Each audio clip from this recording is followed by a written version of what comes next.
We live. Welcome in to the opening line report. Kelly Stewart here this beautiful Saturday morning. And boy, do we have a ton of stuff to go over. We got college basketball, college football playoff. And of course, we've got some NFL even today. We're going to bring in a couple different guys from WagerTalk.com, starting off with Gianni the Greek. Then, of course, Teddy covers. You guys know him from the opening line report with me. And then Steve Merrill, bat and cleanup for us, answering all those college basketball questions. So if you guys have a question, drop it in the chat. And if you hear somebody snoring in the background, there is a gremlin at my feet. Try to make him behave while I'm up here at my dad's house. Good luck and prayers to me for that one. Also, shout out to those in the comment section already getting started, those Wager Talk insiders. Appreciate you guys being those premium subscribers here. HOA president. Yes, it's been a fun week and a half being an HOA president. Lots of phone calls, lots of BS, and lots of emails. Let's bring in Gianni the Greek. VR, would you ever be an HOA president? Would you? No, probably not. I don't think I'd get voted in, Kel. I don't think I'd get the votes needed. There was only 4 people that voted. I voted for myself, shocker. But I do like to get things done, and that's what we do here. That's who you need. Someone like that. I'm not good at that. That's exactly what you need. Someone like you that's on top of things, makes sure that things get done. Seriously.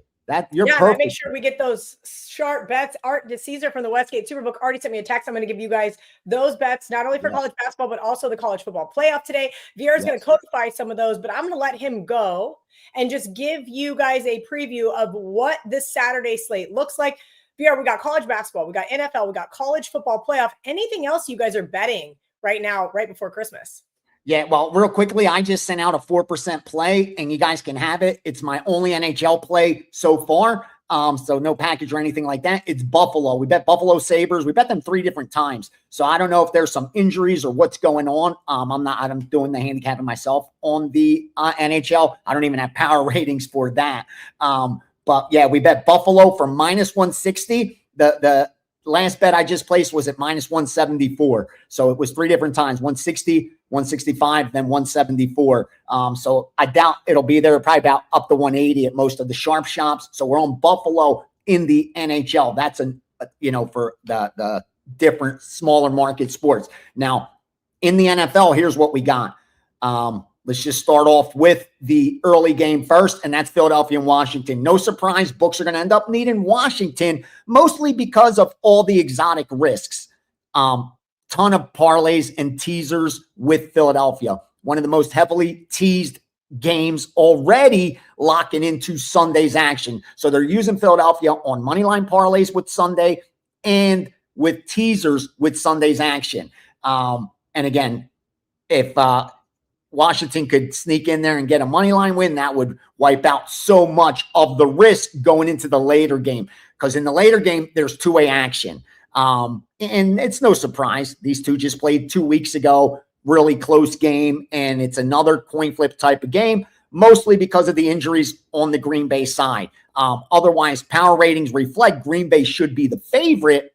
But with the injury situation, that's why this line has flipped since the look ahead, which had Green Bay as high as a 3-point favorite. So John Murray and the guys over at Westgate had Green Bay as a 3-point favorite in the look ahead. They're now 1-point dogs. I like them on a teaser.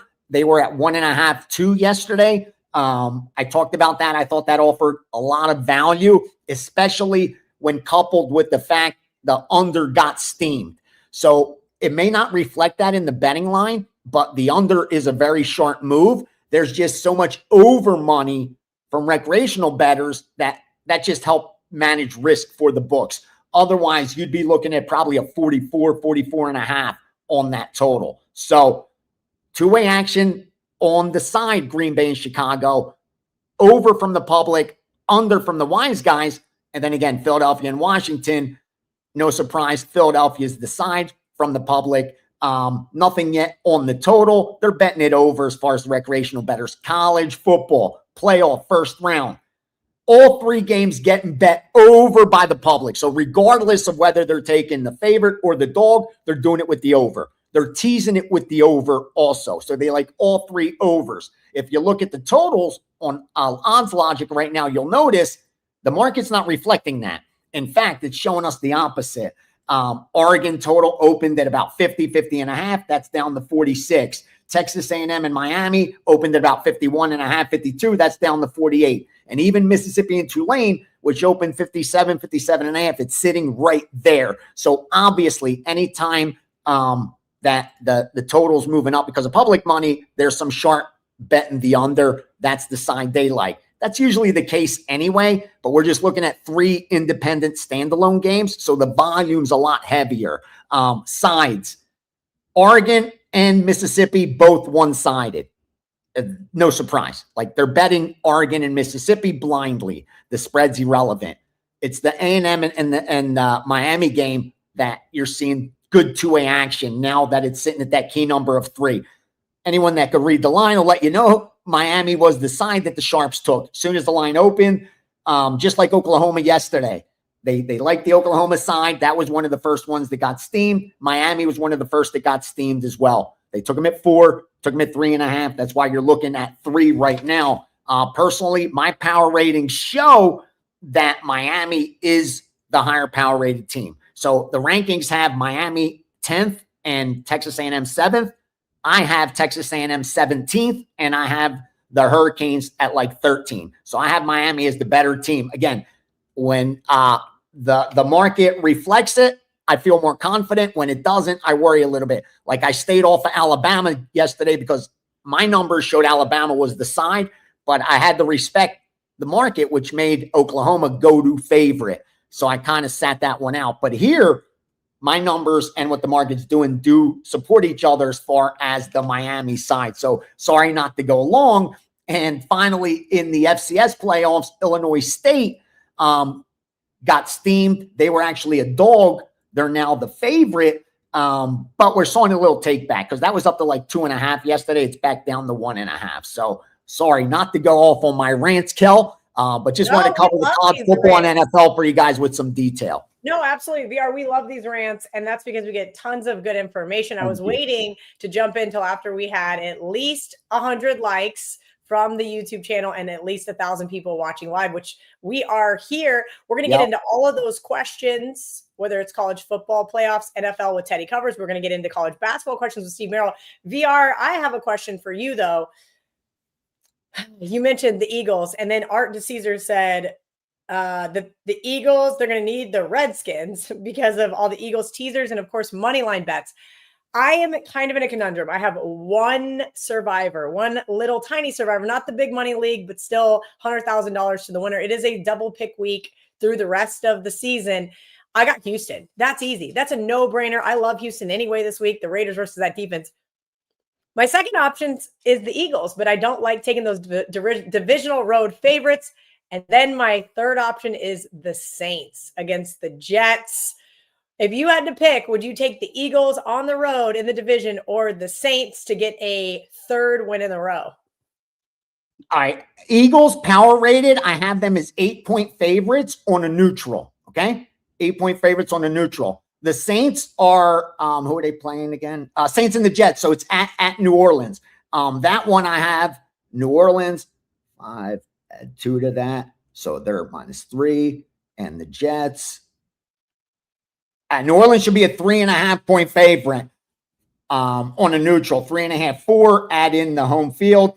I would take Philly, Kel. I would take Philly. Really? Oh my gosh, I'm nervous. Okay, all right. I'm going to look at it a little bit more. I hate saying it because I don't like that, especially it falls on the teaser, like everyone's teasing it.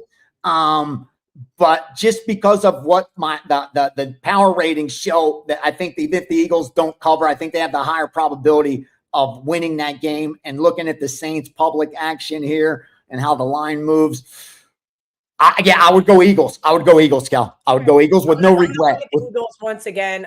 This is the best week to use them, frankly, unless we use them week 18 versus this exact same team. Let's get into some of the stuff from Art DeCesar at the Westgate Superbook. He sent me a very long list, including a best bet. So I always like to go over it with VR. We already mentioned that the Sharps are on Miami. Public and some house players are on A&M. So he's going to need Miami to win the game for a very nice decision there at the Westgate Superbook. And I just mentioned that they're going to probably need Green Bay at this point. I put Green Bay in a teaser. Good news is I did it early in the week. I also have the Bears in a teaser. I hope somebody just wins by 7 or less. And then again, they're going to need the Commanders because of all the Eagles teasers and money line bets. We'll get to Art's best bet here in a minute. He said Tulane will be a small need, nothing significant. But I was surprised by this one. Sharps took 21.5 with Oregon. They started at 21, obviously, but some of them even still took 21.5 with JMU. So they took the points with JMU. You and I talked about this on my splash contest. I am 7 points behind in one of them. And I thought, you know what? What's a good way to get ahead by playing the sides that no one else wants, right? I didn't do so well with Oklahoma last night, but I was thinking about going both dogs today, Tulane and JMU. But he did say they booked the game to need Oregon, and that was really surprising to me. Yeah, Oregon's legit. Like, I mean, I have them top 5 for sure. And but James Madison, I do think they're overvalued, overrated. I talked about that all season. Like, power rating wise, they're barely in my top 45. But looking at what the number is, 60 and I think the number's too high. I think Oregon should be about a 17.5, 18-point favorite.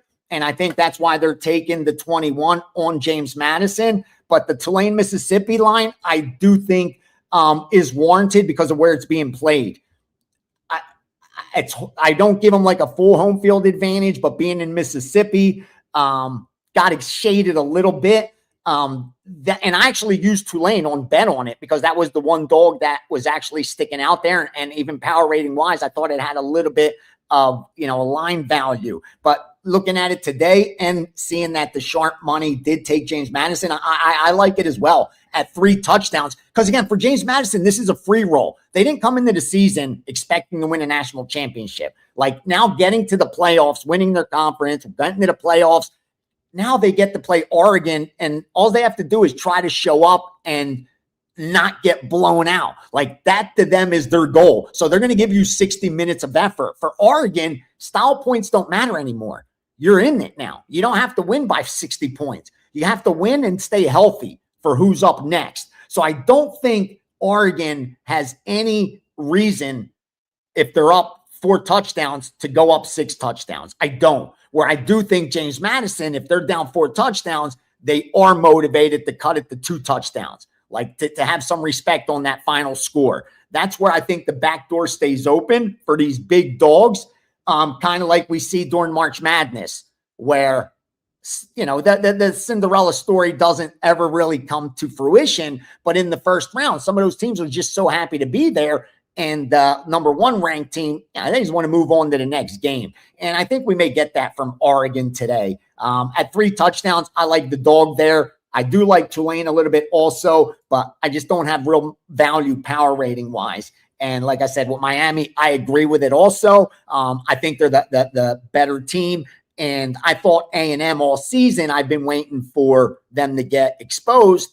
They kind of did and had that 1-point win or whatever. But yeah, I agree with the market there also. Okay, let's go through some of this sharp college basketball from the Westgate. Starting off, we got Arkansas +5, Denver +10.5, Grand Canyon +3, Kent State, they bet at a pick'em, Southern Miss +2.5, FIU -4.5, Buffalo pick'em, Memphis +4, Ball State +10.5, Colorado -4, and Weber State -5. Now, not as many plays as last week, but Art DeCesar went 11-6-1. So a profitable weekend. Last weekend, he had a ton of college basketball. I'll go over those again here, guys, when Steve Merrill joins the show. But I wanted to see if VR had any of those in agreement. Yeah, here's what we got in college basketball so far. I thought he said Colorado. We got Colorado State. We're on Colorado State +8. Texas State -1.5. UL Monroe +1. I'm just taking them straight from the account right now. Don't worry, I'm putting them in. I'm sending the text because the group chat's already been asking me, what are the needs for today? I'm like, everybody wait. We haven't even hit go live yet. In North Carolina. So the Monroe, Texas State, Colorado State, those 3 are hit in every single account that I have. Every single one. So they had the number on every one. So those are as legit as they come. North Carolina -4, not so much. Probably like 30% of the accounts. So I don't know whether the numbers was gone, but those three, Monroe, Texas State, and Colorado State, they're legit for sure. All right, VR, we're going to let you get out of here and bring in Teddy Covers to talk some of this NFL and college football playoff. Let us know what you got going on over at WagerTalk.com before you leave. Oh, yeah. It's time to do some damage. I have my Saturday NFL package up, already 2-4% in there. College football package will go up now that I have confirmation. Sunday NFL going for third straight 5% big move. And of course, college basketball will be out there. The Steam sheet will be up also with nonstop information put in there. And again, Steam Room tomorrow, final hour heading into kickoff. It's a great time. Since Thanksgiving, I said we're now fishing with dynamite, and we're up over 70 units since that Thanksgiving weekend. Things done changed. Jump on board. Let's have a good holiday and best of luck this weekend. All right, best of luck to you, VR. Let's bring in Teddy Covers. You guys know him from the opening line report with me every single Monday morning. And there he is. Good morning, Teddy. I appreciate you hopping on last call with us. We are going to hit some college football playoff, some Saturday NFL. Not a great start for the college football playoff for me, right? Oklahoma just kind of, blew a 17-point lead, which has been on par for my college football plays this year. But let's kind of break down these other three games. We got some questions in the chat we're going to get answered. And then, of course, I want to get your opinion on what I should do in Survivor as well. Sure, because I'm actually going to disagree with Gianni on that. In terms of if the choice is New Orleans or Philly, the only team Philly's beaten in the last month is the Raiders. You know what I mean? I've got concerns about Philly, and I'm confident Washington's going to show up today. I'm not confident that the Jets are going to show up. Now, really quickly, Jaden Daniels is out for this game, correct? Yes, Mariota. It is Mariota, which is how much of a drop-off would you say between the two quarterbacks? 0.0.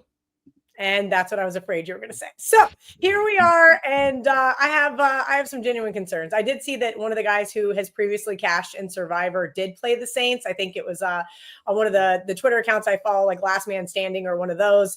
And so I thought, okay, this kind of gives me that extra nudge towards the Saints. But again, it is still the Saints. Now, my buddy Joe is a huge Saints fan, and after they beat Tampa, he goes, Saints are going to win out. Watch. And I said, what? And he goes, I've been a Saints fan my whole life. I know exactly what they're going to do. Kind of break down your thoughts on that game. I know it's tomorrow, but for my own personal reasons why, I get some questions from the chat.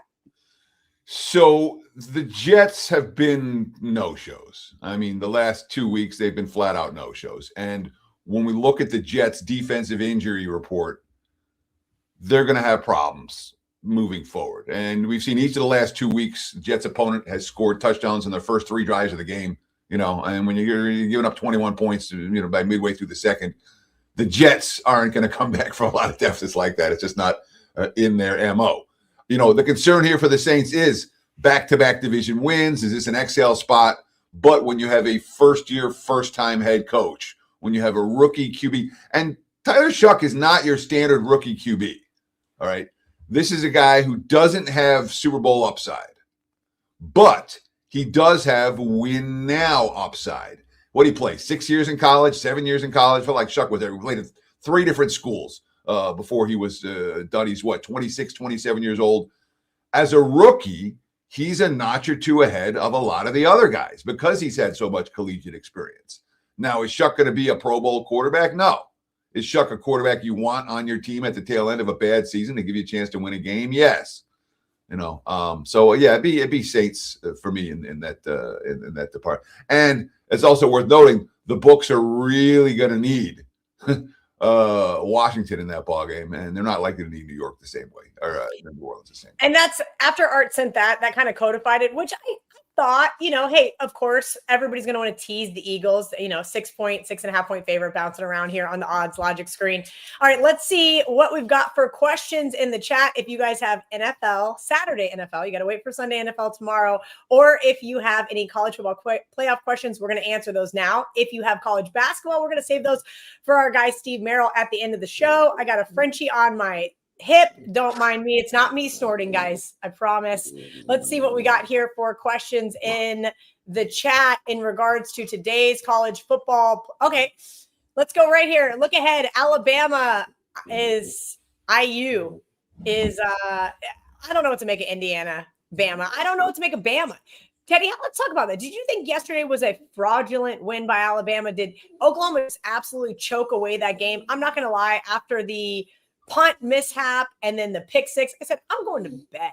I have things to do tomorrow. I'm not watching this garbage game. Well, I watched right through the end because I had Alabama in that ball game, and I wanted to make sure they were taking a knee before all was said and done. And certainly the Sooners. It felt like the energy of the crowd and the energy of the team was so huge early that once it turned, they had nothing left in the tank. And the other thing that it felt like, at least for this better, there was one play that nobody's going to talk about that was the key to the whole game. Oklahoma's up 17-0. Alabama still can't move the football. It's 3rd and 5 on their next drive. They've gone 3 and out, 3 and out, 3 and out their first 3 drives. And it's 3rd and 5, and the crowd is going crazy. And if they punt there, I think it's a Sooners run out. I really do. And that Frost receiver, he caught 2 touchdowns later in the game. But on 3rd and 5, he kind of stumbled and made this great catch and ended up being a 29-yard gain downfield. And all of a sudden, Alabama's moving. And that 1 third down conversion is the difference between Oklahoma winning by 5 touchdowns and Alabama pulling the upset. And nobody's going to talk about that one play. But that was it. That was the highest leverage play of the entire game. Down 17-0. They punt there. I'm telling you, Sooners run them out. That said, count me as an Alabama believer. They weren't healthy down the stretch. Ty Simpson wasn't healthy, and that explains the Georgia loss. That explains the struggles against Auburn. They're healthy now. DeBoer stayed put. All right. This is a legit contender to go a long way. I would not be surprised if they beat Indiana. In fact, and again, I haven't thought about it. I haven't handicapped the game yet, but my initial gut reaction is I'll take the Crimson Tide again. All right, we got about 40 questions about Bears Packers here in the teaser, and that's the first NFL game today. I get it, guys. I'm breaking VR's rules. Teddy, I don't know if you noticed, but starting here on Last Call, especially on Sundays, VR's been saying, hey, wait to do these teasers, and I have not listened to them in the slightest. I have been betting them live with you on Last Call. So I had 4 Bears teasers. Now I've got 4 Packers teasers. That's not reality for most people. Talk to me about the side or the total here, whichever you prefer. I'm curious to see how this game pans out. Packers really don't have, well, first of all, they're kind of riddled with injuries, and they really don't have an upside, in my opinion, at this point in time. The Bears, is it basically the Bears division to lose? The Packers do own the Bears. Yes, you are correct, Brian. So I have 14 things I disagree with you about. And let's start with the mainstream narrative that says, oh, the Packers are riddled with injuries and the Bears are fine. That ain't the case. The Packers lost Micah Parsons. They're getting 2 guys back off IR this week who are going to 2 defensive ends who are going to, they're not Micah Parsons, but they have bodies, capable bodies they can put there. It's not a complete loss to rush the passer for Green Bay. The key injuries for this game are the Bears receiving core. Look at the Bears receiving core. All right. No Luther Burton in this ball game for Chicago. He matters in this bettor's opinion, and he's not the only one that's going to be missing. No Romeo Dunze. And when you're talking about, 2 of their 3 best receivers and Ben Johnson's been a guy who's been able to create depth at the receiving core. He did it in Detroit. There's certainly some depth in Chicago. But when you're talking about the injuries that matter here, it feels to me like Green Bay's injuries are getting a lot more publicity than Chicago's injuries. And Chicago's injuries, at least in my opinion, are every bit as impactful. Why are the Bears here? They're here for 2 reasons. Why are they in control of the division? Fourth quarter comebacks, Caleb Williams has been great down the stretch of tight games. They have that confidence that, some teams develop that, hey, we're going to win close games in the fourth quarter, and they start doing it in September, and by December, they believe in themselves, and the Bears are absolutely that team. The other reason that the Bears are in this spot is because their defense created 30 turnovers. When your defense is creating takeaways every single week, it gives the offense a chance to find rhythm. But Green Bay is not a turnover team. Jordan Love doesn't turn the ball over. I think they've given away the ball 9 times all year. So this is not a game where I expect the Bears to win the turnover battle by margin. And with Chicago being favored and on a team that Green Bay has owned, on a field that Green Bay has owned, I bet the Packers. I advise my clients to bet the Packers. It's a client play for me on Saturday night. Green Bay plus the points. And if I'm teasing, obviously, I'd be teasing up to 7.5 with 1.5 still available for Green Bay right now. But I'm not teasing. Straight bet. I think Green Bay wins the game. I do like the Packers as well, Teddy. Let's look at this playoff picture really quick. I just got it open on my phone because I was genuinely curious from this question. So we'll get into Eagles, Commanders. Does Philly even need to win? Right now, is Philly locked in to that? Well, the NFC wildcard race, Philly looks like they're locked in at the 3 seed. Philly's supposed to win the division, right? They're supposed to. So I'm going to look and see what I can find for the whole division. Right now, yes, they have a 3-game lead over the Dallas Cowboys. Yeah. So when it comes to must wins and playoff positioning, I really don't look a lot until week 18. The last week, you pay attention to that stuff. In week 16, teams might have it in the back of their minds, but is it a legit edge from a handicapping standpoint? I haven't seen that that's the case. I really haven't. So it's not something that this week I'm paying a lot of attention to. We'll pay a little bit of attention next week, but really week 18, you want to know. Week 17, week 16, it's in my mind less of a factor. All right, Teddy, we're going to get into some more college football playoff talk here in a minute. I already mentioned you guys can find Teddy and I every single Monday morning, 11 a.m. Eastern, 8 a.m. Pacific, right here live on the WagerTalk YouTube channel for the opening line report of the NFL weekly card. We go through tons of information. I mean, Teddy, just the notes Teddy sends me has helped my handicapping in the NFL immensely. It is one of those must-watch shows, especially if you want to get not only the best in the information, but the best of the number early in the week. Teddy, what else do you have going on over at WagerTalk.com? So we're running good right now, guys. We really are. Swept last night, swept the night before, 5-0 over the last 2 days.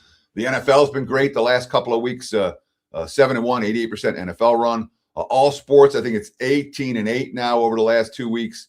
So we're making money, and I'm in play today in college football. I'm in play in college hoops. I'm in play in NFL, although you just got that here a moment ago, but we'll have NFL obviously for tomorrow. We got these weekend warrior packages for $49. We have the buy 7 days, get 3 days for free. Great deals right now on my page, wt.buzz/TC. Just visit the website, WagerTalk.com. I tell you guys when we're running bad, well, we're running good. It's not a bad time to get on board. All access pass available right now on my homepage at WagerTalk.com. All right, let's talk about this first college football playoff game. All right, Miami's down to 3. Art Caesar from the Westgate Superbook said that is going to be their biggest need of the day. I liked A&M. Let me back this up. I tweeted I hoped I could bet against both these teams in the first round of the playoffs. And unfortunately, they play against each other. So you can't do that. I did have a slight lean towards A&M that I gave out on Bet on It. I'm not going to probably get to the window with this, but finding out that Miami is such a significant need here, Teddy, does make me think I should take Texas A&M out of my survivor, right? I have a college football playoff survivor pool and just go straight easy chalk and take Ole Miss and Oregon. I know that's not the right thing to do. I do have A&M in 2 of them, though. What do you think about this game? I have Miami in my pocket. I have Miami money line in my pocket. I have a free play video out for Miami in my pocket. I got a client play where I wrote up Miami in my pocket. And I understand the case for A&M. The case for A&M is Mike Elko versus Mario Cristobal, and I get that. Cristobal has failed in these spots. Elko has not. But, boy, you start looking at the personnel, grading out the personnel between these 2 teams, and there's no edge for A&M, at least not in my opinion. And when we look at the quarterbacks, I'll take my chances with a quarterback in Beck, who's been a 5-year starter who's been in big games before, as opposed to Reed, who hasn't. And I'll certainly take my chances with Miami's D. When I have the better quarterback and the better defense and I'm catching points, I'm interested. And, from every statistical, both the eye test and the stats are telling me that Miami is a better defense. And I believe that Miami's quarterback is every bit as good as better, and they're catching a field goal plus. So I'm interested. I'm interested in my pocket. I think the Hurricanes are very capable of winning this ball game. And again, when the committee makes controversial decisions like getting Alabama into the field or getting Miami into the field, sometimes those decisions end up paying off. Ooh, a little bit of motivation by being told you weren't supposed to get in. That's sure. Very, very interesting. You suck factor. I do like the you suck factor. Okay, let's talk about the you suck factor. As far as the two teams that did get in that might not have, right? We know Tulane doesn't suck. They won the Sun Belt. We know JMU doesn't suck, but they are both seriously outclassed, at least from a on paper perspective, right, Teddy? But this week on the Gold Sheet, I read this on Bet On It, and I thought it was really interesting. Oklahoma did not do this last night, however, though.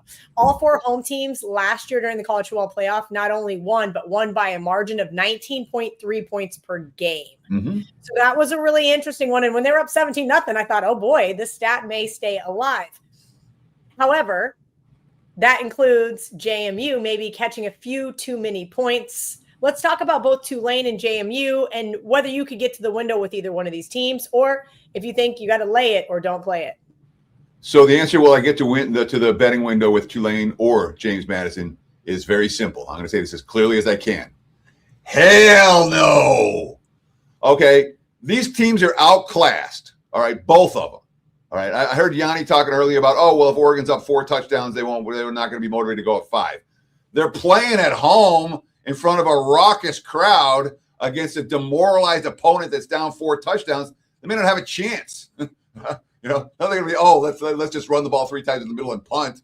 I think Oregon's going to kill James Madison. If I'm going to lay points, really, I'm tempted by both favorites. It was 45-10 Ole Miss Tulane in the first meeting, and Tulane was interested. Okay. It wasn't like, and I understand it's a different scenario now, and there may be overconfidence from Ole Miss. And obviously, it's an Ole Miss team that has gone through some coaching turmoil. But in general, in bowl games, as long as the team has a coach, it's one thing if there's no coach. But as long as the team has a coach, I'm kind of tapping the brakes on some of this coaching stuff. Oh, the coach is gone. Oh, the coach is here. It's the players who are on the field, and the players, there's no comparison in either of these two games. I mean, again, and we look at comps. We look at, how did this team do when they stepped up in class? James Madison didn't play anyone. Their toughest game all year was September 5th at Louisville, and they weren't in that game. I know they lost by only 2 touchdowns, but Louisville wasn't interested either. Here Oregon, it's Oregon's interested, and it's a long way from home from a program that has no experience in these spots. Could the back door be open? Maybe, but Oregon's defense has been really good. I just checked the forecast for Eugene today, and it's not nearly as bad as initially expected. This total got pet down. At this number, I can only take over for Oregon, James Madison. I think it's been bet down too far, but then again, I worry about James Madison scoring. But I think the Ducks will take care of business. I worry about Tulane, Ole Miss looking past Tulane a little bit, but I don't worry about that's not an upset. If Ole Miss doesn't spend the game shooting themselves in the foot, they'll win, and they're likely to win by margin. I don't want the Dogs, favorite or pass, in 2 games where the Dogs are severely outclassed on both sides of the ball. All right, Teddy, at Teddy_covers. Anything else you'd like to leave our audience with for either today's NFL games or college football playoff games? Well, I have college hoops on the brain. We've been working college hoops all morning, and I'm really tempted by Virginia minus 14.5 against Maryland. That's a 3:00 Pacific, 6 p.m. game. That's my last one out right now. I've got a couple of plays up in college hoops, but the last one out is Virginia. Virginia has been just crushing teams lately, and Maryland's just been getting crushed lately. And this is just expect more of the same from both these squads. I worry about the layoff for the Cavs since their last contest, but Virginia, and of course the money's come for Maryland. But Virginia 14.5 is one that has intrigued me. I'm going to add that to my long list of other ones that I'm probably going to bet from the Westgate Superbook earlier. We'll go through those here in just a minute.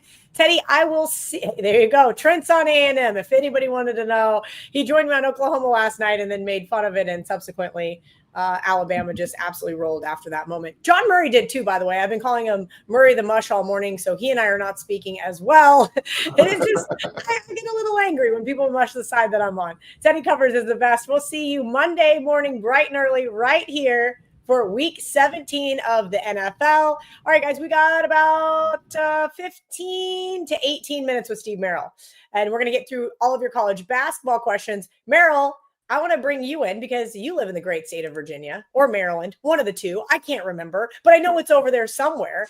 And I want to hear your opinion on Teddy's breakdown of that game while we get some questions populating for today's college basketball card, excuse me. Ask my new friend Brady. He knows exactly where I live, and he can tell you.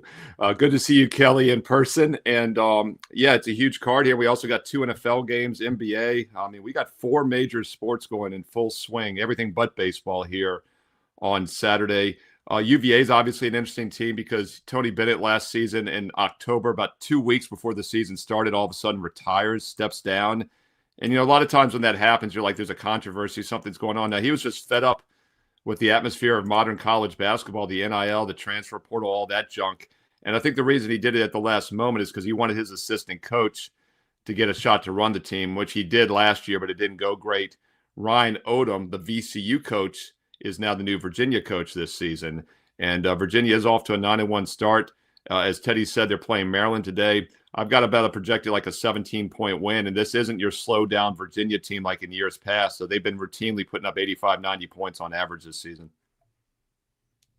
All right, Steve, I'm going to go through some of these sharp college basketball because I like to do it a couple different times on the show. I know everybody pops in and out at different times. And of course, one of our insiders is asking for it. WT.buzz/insiders if you guys are looking to join. $2.99 a month to get premium access to everything WagerTalk. All right, ready, Steve? Arkansas +5, Denver +10.5, Grand Canyon +3, Kent State Pick'em, Southern Miss +2.5, Florida International -4.5, Buffalo Pick'em, Memphis +4, Ball State +10.5, Colorado -4, and Weber State -5. Do any of those games strike your interest? Nothing particular, but I will talk about the Memphis Mississippi State game. I think that's one of the better matchups in that list. We got a lot of those look, the sharp money loves to play the small college mid-major teams. I don't disagree, but I focus more in recent years on the big boys. I think you get a cleaner handicap. I use the analogy of horse racing. I like to play, the bigger tracks. You get Class A opponents. And Memphis and Mississippi State, both top 100 teams, if you will, both bubble teams this season. And this should be a pretty good game today, and really a close game. I make it basically a pick 'em here in this matchup. And I look at the matchup itself. Both teams played a moderate pace, but the one edge that Memphis has is they're a really good offensive rebounding team. I think that's going to give them extra chances. And they're also the better defensive team in this game. Whenever I get two teams that are kind of equally matched as far as the point spread and the projection, I look for edges like that. And another little sneaky edge that you can look when you're handicapping college basketball is free throw rate. Memphis's biggest problem this year has been allowing opponents to score from the free throw line. They're one of the worst in the country. Their opponents get over 43% of their total points from the free throw line. Guess what? Mississippi State does not get many points from the free throw line. It does not get there often. I like the matchup here for Memphis today on Saturday. Okay, Art DeCesar every single week gives me a best bet from behind the counter at the Westgate Superbook, and every single week you argue against him. Yeah, I know. Did he win? I know he was wrong with Dayton 2 weeks ago. What was it last week, Kelly? I don't remember, but I had to laugh because was it seems wrong? like so he's opposite of Tyler Torres here, which is why we're bringing in Tyler likes St. John's money line. Well, guess who likes Kentucky money line? Art DeCesar. Ooh, he's on Kentucky. Yeah, so I actually had a best bet last Saturday, a week ago when we last talked on Kentucky. That was my top play in college hoops all of last Saturday. And we talked about it here on the show. I gave that to everybody for free, actually, and that's 12-point win over Indiana. And if you recall, Kelly, one thing I did say in that breakdown last week was that Kentucky might be turning the corner. Is it time to trust Kentucky? And I know that's always a big if because this is a team, even head coach Mark Pope said about a month ago, I've done a terrible job coaching. Love it when a coach says that. And he said it because he has a payroll of over like $20 million with this current roster at UK. So my point is they're very talented, but we haven't necessarily seen it show itself on the court yet. I liked them last week against Indiana. They've been off for a full week since. I'm in agreement with Art this week. This is a very good St. John's team. As far as the matchup goes, St. John's plays great defense. Not quite as good as last year. I ranked them as like the second best defense in the country last year. I've got them like top 15 right now. But they're not a great rebounding team, and I think that could be the difference in this game. Both teams don't give up much from three-point range, so this is going to be teams scoring down low from two-point range. They both do that well. They defend it well. Maybe a little bit of a sneaky under in this game also. Under could be a way to play this. I think one of the reasons Kentucky's going to start playing better is because their defense is going to be better, and that's something they weren't doing well earlier this season. And when you have a bunch of $5 million payroll guys each, they all want to score. I think they're buying in more to the defensive concept now. And as I said last week, we might have the buy sign finally with Kentucky this season. Steve, they want to know where your Christmas shirt is. Comment section is absolutely hilarious. Thank you, because I've been debating this, Kelly, and they will see it later this afternoon. I did wear it last night for my Fade the Public. But I wore it for both Saturday videos, which are here on WagerTalk TV. So it's a very simple solution. If you want to see my Christmas shirt, go watch the 3-pack, all 3 college football playoff games, and the 2-pack for the NFL games, and then the 1-pack for all the Fade the Public games, which will be up later this afternoon, and includes a Saturday game, by the way. I mentioned that in the Saturday video. And I got to give a shout out to my friend Candace. She's a trainer. You'll like this, Kelly. She's a trainer at the gym. She gave me the shirt over a year ago, but I was out of town, so I didn't get it till January. So I didn't wear it till last December. And I debuted it coaching at halftime at a William Mary basketball game last year. And it got big applause. And I wore it in some of the videos last week. It's a Santa shirt. You'll see it in the videos. And I debated on wearing it for more of the videos next week, so I will. One guy called it a nerd shirt in the comments last night. 99% positive comments. I mean, I love the viewers, and normally they regulate for me. They jump on people. But someone said nerd shirt, but I think he was kind of kidding, so I didn't take it personally. Yeah. I was about to write back like geek comment or something, but I didn't. I mean, seriously, the comment section is absolutely bananas. These guys are hilarious. Oh, here's a good question that I was avoiding, but our producer Louie wanted to put it on just so we could hear what you think about my Kansas State Wildcats. K-State laying 23.5 against South Dakota. Is that number too big, Steve Merrill? This would have been a great football game if K-State had decided to go to a bowl game. South Dakota State are both very good football teams, as you know, Kelly. We're talking college hoops. I got K-State kind of bubblish as well, probably a little bit on the outside looking in right now. South Dakota is not a good team. I project about a 22-point win in this game. And you know where I'm going with that, Kelly. If they're going to win the game, get their team total up and over. And let's pull that up. Let's pull up their team total here as I look at this. And the reason I mentioned this, Kelly and I talked about this a few weeks ago. And, of course, I had a free play video a couple of Mondays ago with the K-State team total over 98.5 when they played the worst Division I college basketball team in the country, and that was Mississippi Valley State. They beat them 108-49. They did get to 83 against Creighton in their last game, but you look at those first 5 games that they won this season, they scored 98 points or more in 3 of the 5 games. They could very well get to the 100 mark here. I didn't pull up their team total. I don't have it in front of me if anybody has it, but whatever it is, team total up and over for K-State today would be the way to play it. Yeah, I'll take a peek here, Steve, because it's not only the team total, the game. What's the rotation number? That's I've got it right here. 98. Well, look at that. 98.5 again. It's magic. 98.5. That's the magic number. It just is. And also, if you like the game over, that depends on their opponent's offensive prowess. Look for the games over. I think they're like 7-2 to the over this year. I got to double check that math. Well, Kel, how about this? K-State plays at the 16th fastest tempo in the country out of 365. And South if they're Dakota's hitting their 3-point shots, oh boy, look out. You don't want to be holding it under. Well, and South Dakota plays at the 36th fastest pace. So both teams like to run. And I love that kind of matchup because when they both want to run, the better team has a huge edge and they get what we call a front door cover. So, yeah, I like K-State in this one. Okay, I'm going to check in the comment sections and see if anybody else has any more college basketball. Oh, boy, Sean Michael. He is obsessed with his Michigan Wolverines. Found a bet this morning, Michigan to get to 20-0 at plus 550. Interesting. Is that from Sean, is that from a Michigan book? They're just baiting you guys to have this team win 20 games in a row, or I don't know what, but I'm going to say at plus 550. It's probably not, Steve. It's probably not. What was this 20? What was the plus 550 for? They're going to win 20 games, no losses, go 20-0. Yeah, 20. They're gonna. I was gonna say they're gonna definitely win 20 games this year. They're already 10-0, but yeah, 20. Yeah, the Detroit Pistons having a great season as well. There's some good Michigan basketball. Speaking of comments, after the show last week, I did a video for that Arizona basketball game, and I mentioned Arizona's not. They were number 1 in the AP poll, and I said they're not the best team. We talked about it last week. I have Michigan as the best team in the country, and someone got very upset in the comments that I said that. I go, look, I'm not saying Arizona's not a good team. They're just not the best team. And we broke Michigan down last week here on the show, and I explained why they are the best team in the country.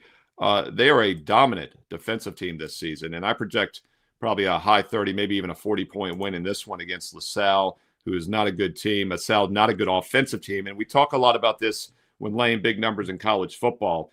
You can't bet bad offensive big dogs offensively because they can't catch up when they get behind, especially in football. That's why if you're going to play it, you lay it. But it's the same here. Michigan is the best defensive team in the country.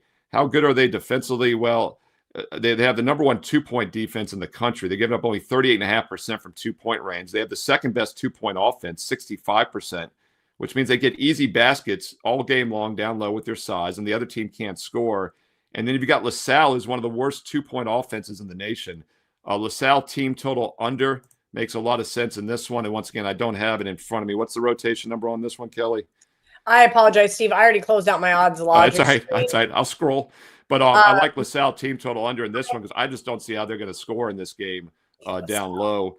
And I do realize some people don't have access to team totals in college basketball. So obviously, the under would make sense here. But I like Michigan laying the points. I think it's going to be a blowout. And I don't see LaSalle scoring much. And for some reason, I cannot find this game on the board. Odds logic is funky. Yeah, I don't see it.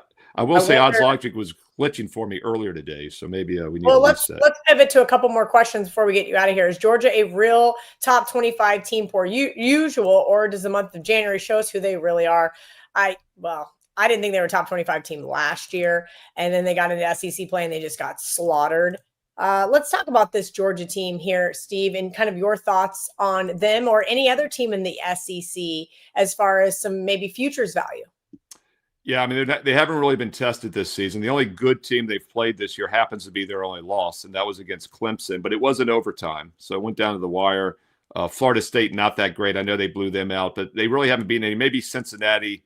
I guess you could say maybe Cincinnati was a decent win by 19 a few games ago, but they're not going to be tested today. They're playing West Georgia, one of the worst teams in the country. It'll be a 35, 40-point win, but a bigger picture, SEC is loaded. What did they get in? 12 of the 14, or what was it? 14? No, 14 of the 16, however many they have. Only everybody but 2 got in last year in the NCAA tournament. And I talked about how Michigan has the number 1 2-point defense and the number 2 2-point offense. And last week they were first in both. Guess who passed them? It's Georgia. Georgia has the number 1 2-point offense and the number 16 2-point defense. And not a surprise. They have some size, and they're really good at forcing turnovers. Normally when you're really good down low, you're not a great turnover team. Georgia takes care of the ball, and they turn teams over as well, and they play at the 3rd fastest pace in the country. That's another reason they score so many 2-point shots. It's not necessarily that they're as big as Michigan. It's that they're scoring in transition. So I think the teams that are going to give Georgia trouble in conference play are going to be slow down half-court teams. But a lot of those SEC teams like to run, like Alabama. They like to play fast, and Georgia does it really well this season. So Georgia in up-tempo games is a play on. Slower games, they're a play against. That doesn't really apply here. West Georgia's terrible at both ends of the court, but just something to keep an eye on when conference play begins in the SEC. All right, Steve, I got 3 more questions we're going to get to. But first, you already mentioned where everybody can find your Fade the Public video. You do a ton of video content for us right here on the WagerTalk YouTube channel. Let everybody know where they can become a premium subscriber and what you've got in today, either college basketball, college football playoff, NFL for tomorrow. Yeah, I give a lot away for free, 15 to 20 free plays every week in college and pro football and basketball. I sneak in a lot of basketball videos during the week as well. And don't forget, I'm doing every single bowl game and all the playoff games through next month through the championship game in January. So, yes, you're getting every college football game, but a lot of those are light leans only. And if you're playing all the games, nothing wrong with that. Have some fun with the games today. 1% of bankroll is appropriate. But if you want my official best bets, I've got like 6 to 7 advanced college football bowl games for this next week already loaded for my clients. Those are strong 4% plays, 4 times stronger than the free opinions that I'm giving you in the videos. And sometimes the video plays are the best bets. I'm giving you every bowl game. Some of those will be included. But the only way to make money is to play consistently every day and to play the strongest plays. And that's why the 1-year all access is the way to go. And I do still have a special link for an instant huge discount, biggest discount of the season, gets it down to about $1 a play for all sports, all access for a full 365 days. WT.buzz/Steve365. WT.buzz/Steve365 locks you in for a full year for about $1 a play. Now, if you want to start smaller, get a weekly or a monthly sampler. Nothing wrong with that. Everybody gets the same plays that I'm personally using every day. And don't forget about the bonus free play every day on my page as well. And that's, of course, at WagerTalk.com. Steve Merrill, WagerTalk.com. You can get there quicker. WT.buzz/SM. All right, we've got 4,200 people watching. So we're going to give it a couple more minutes here. We're going to hit these last 3 college basketball games because these are the 3 that I want to know about. Rob Christensen in the chat. Thoughts on North Carolina -3.5 versus Ohio State, rotation number 627, 628. I think the Tar Heels should cover. VR mentioned that not across the board, but in several sharp accounts, he saw people laying 3.5 with North Carolina. Kind of break down this one for us, Stephen, if any opinions on it.